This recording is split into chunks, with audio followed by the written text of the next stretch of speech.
असल में ये एक सर्कल है, जैसे कैसर भाई ने भी बताया कि एक कुदरत का भी सर्कल होता है और वैसे ही इंटरनेशनल पॉलिटिक्स में भी एक सर्कल है, unipolar and then the multipolar. ठीक है, हेजमनी से अब जो हो रहा है वो मल्टीपोलैरिटी इंक्रीज कर रही है, इमर्ज कर रही है ऑन द ग्लोब। आप देख रहे हैं जैसे कैसर भाई ने कहा कि ईस्टर्न पावर्स हैं, वेस्टर्न पावर्स हैं, सेंट्रल पावर्स हैं, ये सारे अपने जो पावर्स हैं बढ़ाती जा रही हैं। अब हम देखेंगे कि किस तरीके से जब मल्टीपोलर वर्ल्ड बन रही है, कंटेनमेंट की पॉलिसी, और यहाँ पे डेफिनेटली कन्फ्लिक्ट भी इंक्रीज होता है, ये आप हमें ज़हन में रखना होगा। जब दुनिया मल्टीपोलर होगी तो कन्फ्लिक्ट क्रिएट होगा, बिकॉज अगर आप अचीव कर लेते हैं बैलेंस ऑफ पावर किसी तरीके से, जैसे पाकिस्तान और इंडिया में आप बैलेंस ऑफ पावर अचीव कर लिया, ठीक है, आपकी रिसेंट स्पैट हुआ है between Pakistan and India and everyone have observe that balance of power go के बहुत बड़ी उनकी कन्वेंशनल मिलिट्री है, but on the strategic weapons like the nukes और ऑन द एयरफोर्स हम अचीव कर चुके हैं। तो अब ग्रुप ऑफ जो हेजमन है वो अमेरिका भी वाजंट अ सोल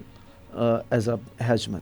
आप उसके देखिए, उसके साथ पूरा वेस्ट था। उसने अगर इन्वेड किया है इराक को, अकेला नहीं गया था, साथ में नेटो फोर्सेस गई थी। ठीक है, अगर वो अफगानिस्तान में है, अकेला नहीं गया था, वो नेटो फोर्सेस गई थी। किसी भी पावर को बड़ी पावर उसके अलाइज बनाते हैं, not on a sole power. आप अकेले कुछ भी नहीं कर सकते, आपकी रीच एक लिमिट तक हो सकती है। एज यू सेड के एंटीडोट क्या आ रहा है कि दूसरा हेजमन इमर्ज कर रहा है, तो फिर अमेरिका का डिक्लाइन की तरफ है। आप देखें चाइना इमर्ज कर रहा है और वो भी अपने अलाइज इंक्रीज करने की कोशिश कर रहा है, स्ट्रेटेजिक अलाइनमेंट अपनी कर रहा है।